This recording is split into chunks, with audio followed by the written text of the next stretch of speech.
Baxıram, yüreğim qanadlanır. Əllərini tuturam, sevgimiz alovlanır. Ah sən ulduzlar aynasısan, qəlbimin sarayında. Çaylar zümcüməsisən, qanadımsan damarımda. Necə də güzel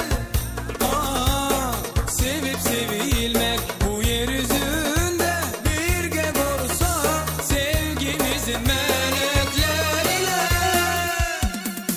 Alem güzel, hayat güzel, sevenlerin gözlerinde.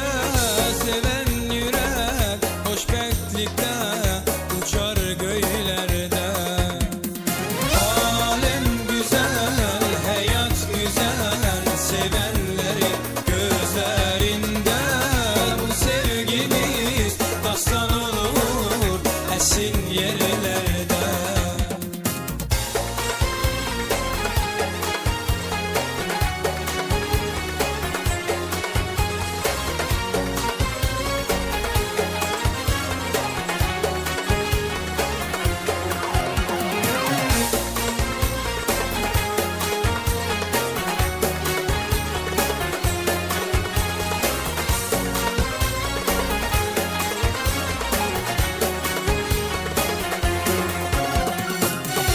Sevdiğinin yanında bu dünya cennet olur.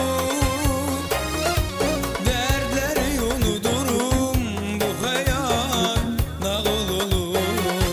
Ah sen ulduzlar aynasısan, kalbimin sarayı.